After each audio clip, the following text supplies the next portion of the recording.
So hi friends, welcome back to my channel from JP Yadav. दोस्तों, आप सभी का मेरे इस नए वीडियो पे स्वागत है। आई होप डियर फ्रेंड्स, आप सभी का प्रिपरेशन काफ़ी अच्छा चल रहा होगा।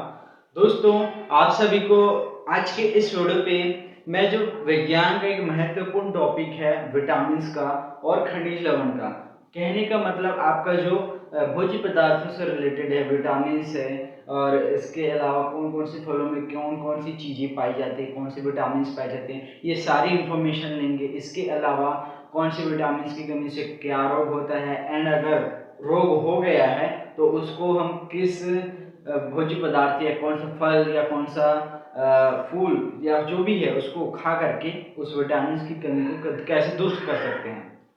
ठीक है, तो वो चीजें आज के इस वीडियो पे हम डिस्कस करेंगे, आज के इस वीडियो पे प्रिपेयर करेंगे। तो काफी इम्पोर्टेंट वीडियो है जो हमारे जो भाई हैं या बहनें हैं, अगर वो NMMSC एग्जाम की तैयारी कर रहे हैं तो ये उनके लिए काफी इम्पोर्टेंट वीडियो है। ठीक है, क्योंकि NMMSC एग्जाम में जो आपका सेट पेपर होगा, है ना, सेट पेपर होगा, तो डेफिनेटली आप सभी को पता ही है कि सेट पेपर आपका जो है कि 3 पार्ट से बनता है, science, social science and then maths. तो आज हम इसका जो साइंस का मतलब इसका जो साइंस है उसका हम लोग करेंगे। साइंस रहता है, सोशल साइंस रहता है और मैथ्स रहता है। तो आज हम बेसिकली किसका करेंगे? साइंस का, कहने का मतलब विज्ञान का। ठीक है, विज्ञान का करेंगे। सबसे इंपॉर्टेंट जो जिससे अधिकतर प्रश्न पूछे जाते हैं, देखिए, एक तो आज हम करेंगे विटामिन के ऊपर। अगली वाली जो वीडियो है उसमें हम जानेंगे कि कौन कौन से जीवाणु हैं, विषाणु हैं, उनसे क्या क्या रोग होते हैं, उसके क्या लक्षण होते हैं, उसके क्या बचाव होते हैं। क्योंकि ऐसा क्वेश्चन कई बार आता है कि कौन कौन से जैसे फॉर एग्जाम्पल मलेरिया जो बीमारी है वो कौन से मच्छर के काटने से होता है। तो मच्छर का बहुत सारा जो है कि उसका टाइप होता है, तो वो हम लोग उसमें पढ़े हैं कि हम लोगों को पता है कि मादा या फिलिज मच्छर के काटने से मलेरिया रोग होता है। तो ऐसे ही बहुत सारे हैं बीमारी हैं जो जीवाणु, विषाणु हैं और वायरस है, तो वो कैसे होता है वो सारी इंफॉर्मेशन करेंगे नेक्स्ट वीडियो पे। आज के इस वीडियो पे हम सबसे इंपॉर्टेंट टॉपिक, आपका जो एनिमल्स एग्जाम में सेट पेपर होता है तो उसका हम विज्ञान का सबसे इंपॉर्टेंट टॉपिक करेंगे विटामिन का। ठीक है, विटामिन। ठीक है, तो ये काफी इंपॉर्टेंट वीडियो है, इसलिए आप इस वीडियो को बिल्कुल भी स्किप मत कीजिए। काफी इंपॉर्टेंट वीडियो है, इसलिए आप इस वीडियो को बिल्कुल लास्ट तक देखिए, कॉपी पेन उठा लीजिए एंड देन आज के इस मैराथन को शुरू करते हैं। काफी इंपॉर्टेंट वीडियो है, इसलिए स्किप बिल्कुल मत करना। और हाँ, पसंद आएगा तो लाइक करना एंड अपने फ्रेंड के साथ जो इस एग्जाम की प्रिपरेशन करे उसको शेयर जरूर करो।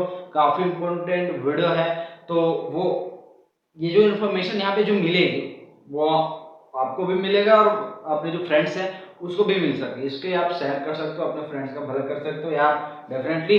तो चलो आज के वीडियो को शुरू करते हैं। और जो दोस्त चैनल पर पहली बार आए हैं वो हमारे चैनल को सब्सक्राइब कर सकते हो, जो घंटी के आइकन है उसे प्रेस कर लीजिएगा ताकि आप सभी से ऐसे वीडियो मिस ना हो। सो नाउ मैं बिना किसी टाइम वेस्ट किए आज के वीडियो को शुरू करता हूँ। और आज का हमारा टॉपिक है विज्ञान का, मतलब साइंस है, सेकंड पेपर के ऊपर है साइंस का। और साइंस का सबसे इंपॉर्टेंट टॉपिक है विटामिन। देखो, 8th के सिलेबस में आपने पढ़ा है कितना भोजन कैसा भोजन, तो वो काफी इंपॉर्टेंट है, उससे काफी क्वेश्चंस पूछे जाते हैं सेकंड पेपर में, साइंस के भाग में। तो चलिए आज के इस वीडियो को शुरू करते हैं।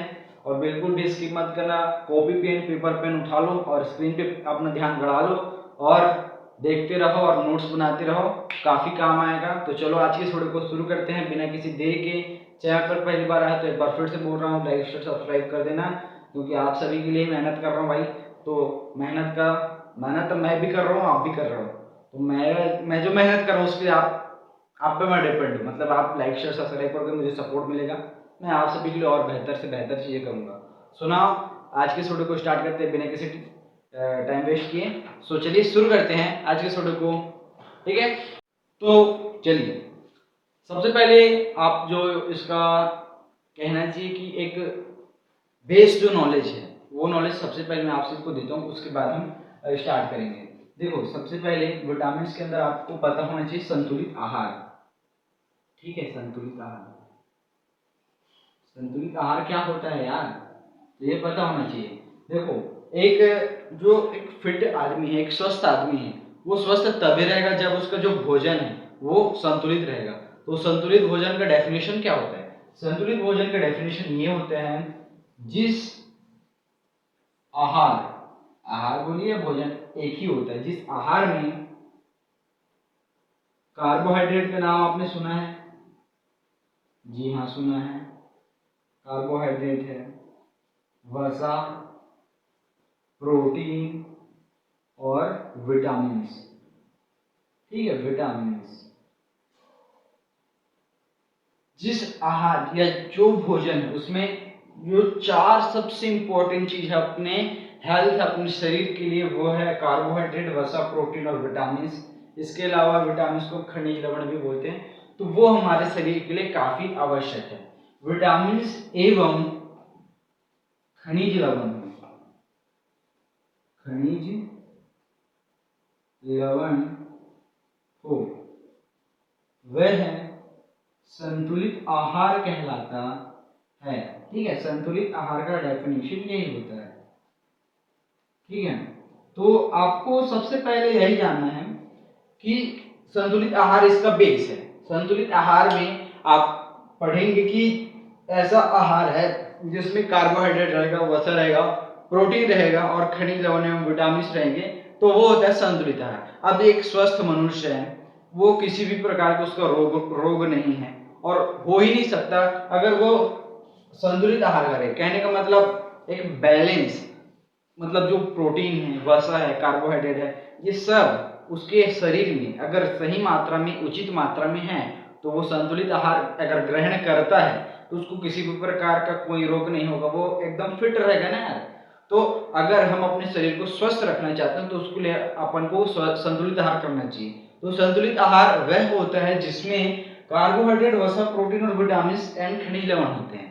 अब हम ये जानेंगे कि भोज्य पदार्थों में कार्बोहाइड्रेट किस में पाया जाता है, वसा किस में पाया जाता है, प्रोटीन्स किस में पाए जाते हैं, इसके अलावा खनिज लवण, विटामिन। ठीक है, तो उसके ऊपर बारीकी से बात करेंगे, उसके बाद में विटामिन के ऊपर आऊंगा। सबसे पहली बात, तो जितने भी अनाज होते हैं, चावल, गेहूं, मक्का, जई, ज्वार, बाजरा, ठीक है, तो ये सब क्या है? ये सब अनाज है। ठीक है, या आप दलहन को ले लो, जैसे कि फॉर एग्जांपल है अरहर, मूंग, उड़द, तो ये सब क्या है? अनाज वाली फसलें हैं। तो मतलब हम इनको खाते हैं ना भाई। देखो, दाल अरहर है उसको भी खाते हैं, चावल है, गेहूं है, बाजरा है, बाजरे की रोटी भी होती है, तो हम उनको ग्रहण करते हैं और वो किस फॉर्म में रहते हैं? अनाज के फॉर्म में। तो जितने भी अनाज होते हैं उनमें पाया जाता है कार्बोहाइड्रेट। इस बात को आप याद रखिएगा, मैं नोट करा देता हूं, आप इसको नोट कर सकते हैं। ठीक है, सुना, अब मैं आपको बताता हूं कि जितने भी जैसे अनाज होते हैं, चावल है, गेहूं, मक्का, ज्वार है, बाजरा है, तो इन सब में क्या पाया जाता है? इन सब में पाया जाता है कार्बोहाइड्रेट। आप चावल खाते हो, गेहूं खाते हो, गेहूं की रोटी खाते हैं, तो उससे आपको मिल जाता है कार्बोहाइड्रेट आपके शरीर के लिए। ठीक है, चावल, गेहूं, ठीक है, तो और मैं यहाँ पे लिख देता हूं अनाज, मतलब जितने भी अनाज हैं उनमें पाया जाता है कार्बोहाइड्रेट। ठीक है, क्लियर है? उनमें क्या पाया जाता है? Carbohydrate. First all of then complete. ठीक है, मुझे पता है कि जितने भी अनाज वाली हैं, मतलब अनाज के, अनाज जिनसे हम अपन ग्रहण करते हैं, चावल, गेहूं है और मक्का है, ज्वार है, इसके अलावा दलहन की भी जो भी फसलें हैं, अरहर है, मूंग है, उड़द है, तो वो सब अपन खाते हैं, तो इससे अपन को कार्बोहाइड्रेट अपने शरीर के लिए मिल जाता है। अब मैं बात करता हूँ प्रोटीन की। तो प्रोटीन किस में पाया जाता है?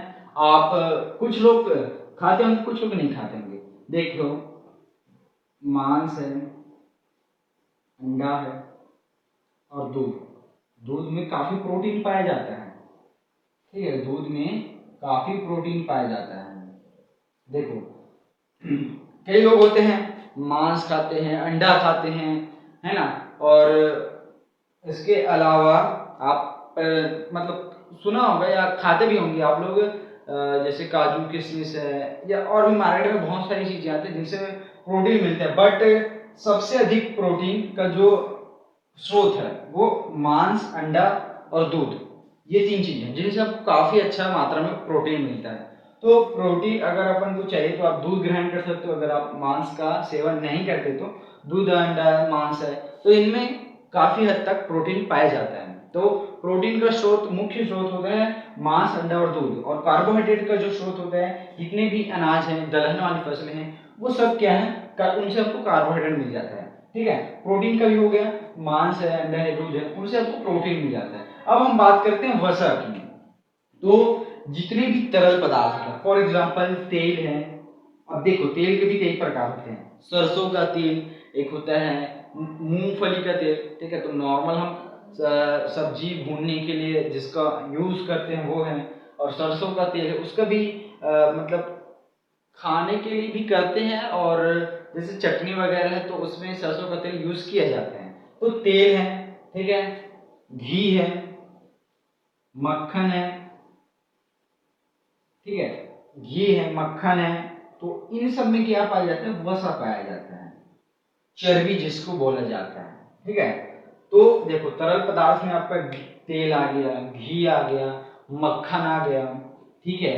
और इन सब में क्या पाया जाता है, वसा, जिससे आपको अपने शरीर के अंदर चर्बी पैदा होती है। ठीक है, तो मतलब एक अच्छा क्या कहते हैं, ऊर्जा ऊर्जा प्रदान करता है वसा।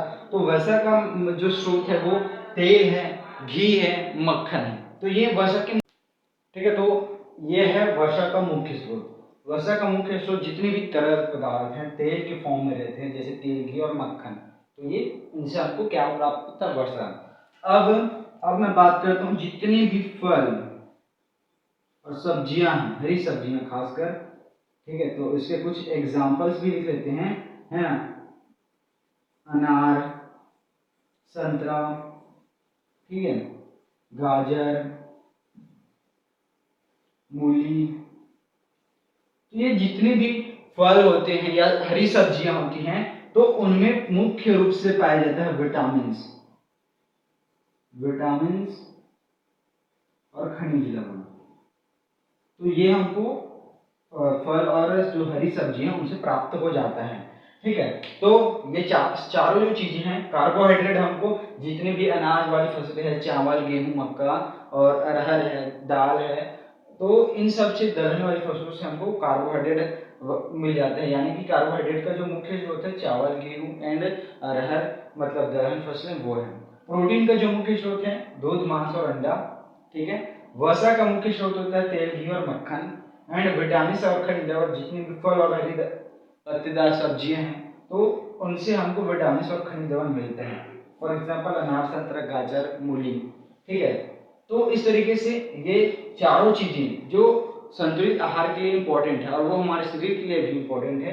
तो ये कौन कौन सी चीजों या कौन कौन से भोज्य पदार्थ में पाए जाते हैं, ये चीज तो क्लियर हो गई।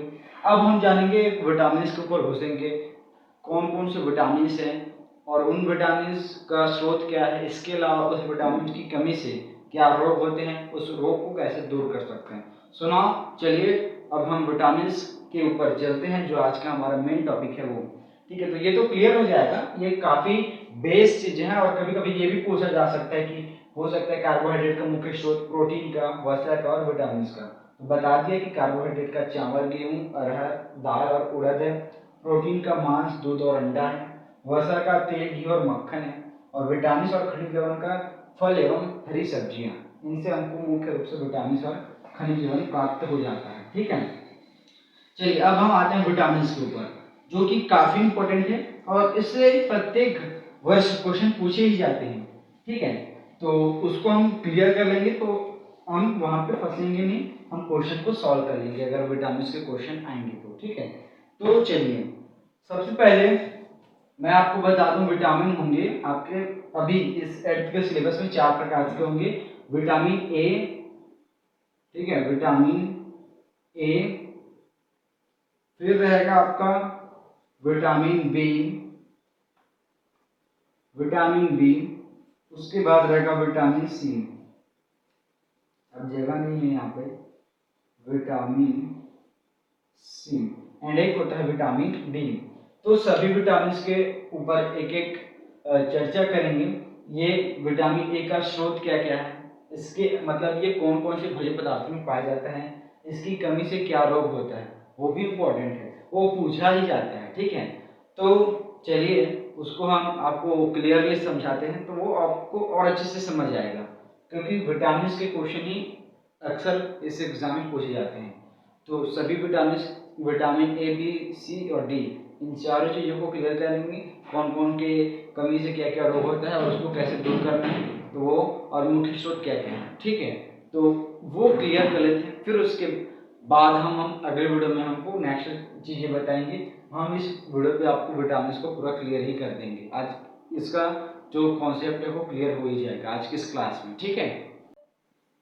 तो चलिए, विटामिन ए का मुख्य स्रोत क्या क्या है। तो विटामिन ए का मुख्य स्रोत होता है दूध, गाजर, टमाटर और सब्जियां।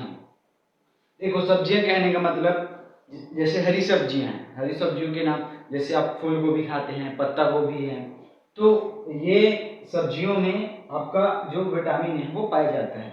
जैसे टमाटर, गाजर है, दूध है, इसके अलावा मूली भी जो है कि इसमें विटामिन ए पाया जाता है। अगर आपके शरीर में विटामिन ए की कमी हो जाए तो आपको इससे रतौंधी नामक रोग होगा। कहने का मतलब, अगर विटामिन ए की कमी से आपके शरीर अगर विटामिन ए की कमी है तो रतौंधी नामक रोग होता है, जिससे आपको रात के टाइम पे दिखाई नहीं देता। देखो, जैसे दिन का समय रहेगा तो आपको सारी चीजें क्लियरली दिखाई देंगी, बट जैसे धीरे धीरे शाम होने लगेगा, रात हो जाएगा, तो आपको उस समय दिखाई नहीं देगा। तो ये जो है कि एक रतौंधी बीमारी का लक्षण है, ठीक है, जो कि होता है विटामिन ए की कमी से, ठीक है।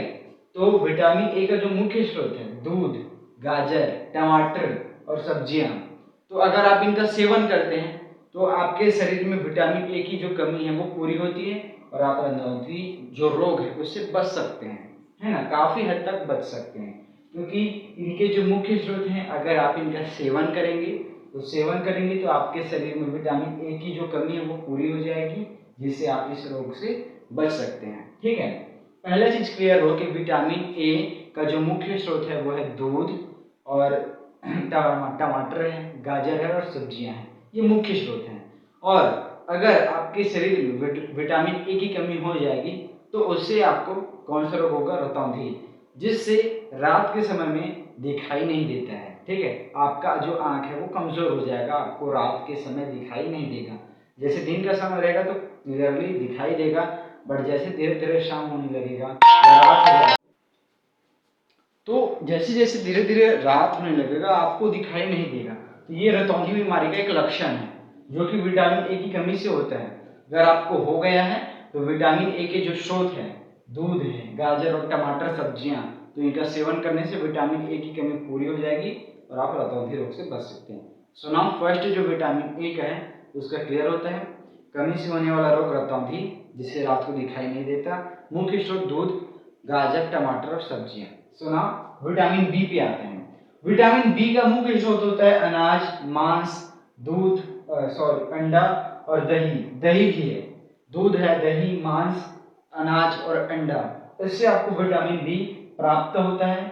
अगर विटामिन बी की कमी हो जाए आपके शरीर में तो इससे हो जाए बेरी बेरी नामक रोग। मतलब इस बेरी बेरी नामक रोग में होता क्या है, आपका जो रीढ़ का हड्डी है वो टेढ़ा हो जाएगा और आपका जो तंत्रिका तंत्र है, जो तंत्रिका तंत्र का जो जाल है वो पूरे शरीर में फैला रहता है, पूरे मतलब धागानुमा आकार में पूरा शरीर में फैला रहता है, तो वो ढंग से काम नहीं करता है। मतलब आदेश का आदान प्रदान मस्तिष्क से सही तरीके से नहीं हो पाता है अगर विटामिन बी की कमी हो जाए तो। इसी वो जो रोग है उसको रोग का नाम दिया गया है बेरी बेरी, जो होता है विटामिन बी की कमी से। तो विटामिन बी का मुख्य स्रोत अनाज, मांस, दूध, दही और अंडा है, तो इसका सेवन करने से आप विटामिन बी की जो कमी है उसको पूरा करके कंप्लीट करके जो होने वाली जो बीमारी बेरी बेरी है उससे बच सकते हैं, ठीक है। इसलिए हमको बोला जाता है कि आप संतुलित आहार करोगे तो आपको किसी भी प्रकार की बीमारी नहीं होगी, आप एकदम फिट रहोगे, आप स्वस्थ रहोगे, डॉक्टर के पास जाने की कोई जरूरत नहीं है, ठीक है। इसलिए सही चीजें खाओ, इसलिए बोला जाता है सही चीजें खाओ, जंक फूड नहीं खाना चाहिए। विटामिन बी का स्रोत होता है अनाज, मांस, दूध, दही और अंडा, और इसकी कमी से होने वाला रोग है बेरी बेरी, जिससे रीढ़ की हड्डी का टेढ़ापन और तंत्रिका तंत्र का सही तरीके से काम नहीं करना, ये इसके लक्षण है और इस बीमारी का नाम है बेरी बेरी, ठीक है। तो अगर हो गया है तो विटामिन बी के जो स्रोत है अनाज, मांस, दूध, दही और अंडा, इसका सेवन करने से विटामिन बी की कमी पूरी होती है। विटामिन बी के जो स्रोत हैं इनका सेवन आप करोगे तो आपका जो बेरी बेरो रोग है वो खत्म हो जाएगा, नहीं होगा। ठीक है, तो ये रहा विटामिन डी का पूरा आपका इंफॉर्मेशन कि उसके स्रोत क्या हैं और उसकी कमी से होने वाला रोग। देखो भाई, स्रोत है अनाज, मांस, दही और अंडे, कमी से होने वाला रोग बेरी बेरी। और ना, अब हम बात करेंगे विटामिन सी की। विटामिन सी का जो मुख्य स्रोत है वह है आंवला, संतरा और नींबू। कहने का मतलब जितने भी खट्टे पदार्थ होते हैं, जितने भी खट्टे फल होते हैं, खट्टे फल, उनमें पाया जाता है विटामिन सी। ठीक है, कौन सा विटामिन पाया जाता है? उसमें पाया जाता है भाई विटामिन सी। विटामिन सी की कमी हो जाए तो उसमें होता है स्कर्वी रोग। कहने का मतलब जो आपका स्किन है, जो चमड़ी है, उस पे रोग होता है। कभी कभी देखना होठ का फटना या एड़ी का फटना, तो ये है विटामिन सी की कमी के कारण होता है। अगर आप खट्टे पदार्थों का सेवन करते हैं, जैसे खट्टा फल है, फॉर एग्जांपल आंवला है, संतरा है, नींबू है ना, तो इसका अलावा सिरका भी आपने नाम सुना होगा। तो इसका अगर आप सेवन करते हैं तो यू नो कि विटामिन सी की कमी पूरी हो जाती है और उसके बाद जो स्कर्वी रोग है उससे छुटकारा मिल सकता है। कई बार होठ फटते हैं या एड़ी फटता है तो वहां पे हमको बोला जाता है कि वहां पे नींबू रगड़ो या नींबू के रस को पियो, है ना। तो वो इसलिए बोला जाता है क्योंकि जो नींबू हमको पता है खट्टा होता है, तो खट्टे फलों में पाया जाता है विटामिन सी, है ना। तो विटामिन सी इसके लिए इम्पोर्टेंट है, आप है ना। तो स्कर्वी रोग अगर स्कर्वी मतलब कहने का मतलब जो चमड़ी है उससे रिलेटेड रोग होते हैं, चर्म रोग आपने नाम सुना होगा। इसके अलावा जो नॉर्मल है, होठ का फटना या एड़ी का फटना, तो ये नॉर्मल है, जो कि होता है विटामिन सी की कमी से। तो इसके जो स्रोत है खट्टे फल, आंवला, संतरा, नींबू, इसका अगर आप सेवन करते हैं, ग्रहण करते हैं, तो आप इससे बच सकते हैं। ठीक है, तो ये है विटामिन सी का डिटेल्स कि इसका स्रोत खट्टे फलों में अधिकतर पाया जाता है, जैसे संतरा, आंवला और नींबू। और इसकी कमी से होने वाला रोग का नाम है स्कर्वी। स्कर्वी जो है कि कहने का मतलब जो चमड़ी में होने वाले रोग हैं, जो आपकी स्किन में होते हैं, ऐसे टाइप्स के, या देखो दाग है या कुछ दाग धब्बे होते हैं, तो वो कहाँ पे होते हैं? स्किन पे। तो वो सब होता है विटामिन सी की कमी की वजह से। ठीक है, तो विटामिन ए की कमी से रतौंधी, विटामिन बी की कमी से beriberi and vitamin C की कमी से स्कर्वी।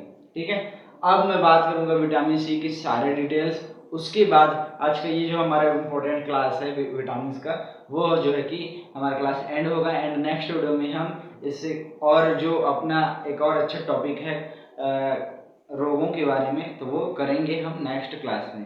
बट अब हम जो है कि विटामिन डी के स्रोत जानेंगे और उसकी कमी से होने वाला रोग जानेंगे।